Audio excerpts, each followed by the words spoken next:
Mobutu avait dit. De nos jours, il est de bonne presse de parler de l'assistance des pays riches envers les pays pauvres. Quand un pays riche donne ne fût-ce qu'un kilo de médicaments à un pays pauvre, on mobilise la presse, la radio et la télévision. On échange des discours diplomatiques, les uns pour vanter l'aide, les autres pour remercier. Cette propagande a même suscité chez certains théoriciens des pays riches une opposition à l'assistance aux pays pauvres. Car, disent-ils, ce sont les pauvres des pays riches qui enrichissent les riches des pays pauvres. Il n'y a rien de plus faux.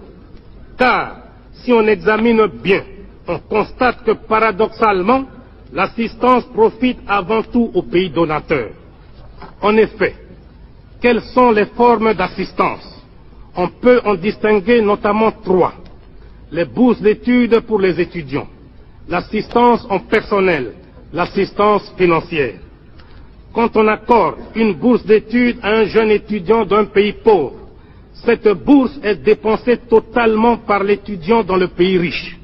Il arrive même que la bourse ne suffise pas et que le pays pauvre consente à donner un supplément, c'est-à-dire, en fait, un transfert de capitaux du pays pauvre vers le pays riche. Il en est de même de ceux qu'on appelle les coopérants techniques, dont les salaires sont dépensés dans les pays d'où ils sont ressortissants. Au Zaïre, par exemple, nous les logeons, nous les véhiculons, nous leur payons pour leurs vacances annuelles le ticket aller et retour. Quant à leur salaire, la moitié est transférée mensuellement à leur compte dans les pays d'origine. D'ailleurs, une partie non négligeable de nos paiements extérieurs est constituée de transferts des salaires des travailleurs expatriés. Toujours dans le cas du Zaïre, chaque année, nous devons consentir une somme de 40 millions de dollars pour transfert salarial des coopérants techniques. On parle aussi très souvent d'assistance financière. Mais, si on y regarde de très près, on constate que les crédits des pays donateurs sont d'une part grevés de conditions de fourniture d'équipements et d'autre part assortis de taux d'intérêt exorbitants et de délais de remboursement très courts. De plus, il reste dans les coffres des banques des pays riches et le pays bénéficiaire n'en reçoit pas un seul centime à dépenser localement.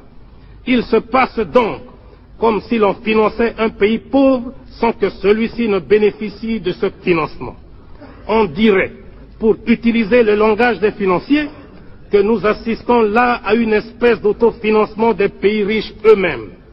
Bien plus, mon pays transfère annuellement vers l'ancienne métropole, pour paiement de services et de dividendes des sociétés privées installées chez nous, une somme allant de 300 à 350 millions de dollars. C'est pourquoi je me demande finalement qui assiste qui. Je suis convaincu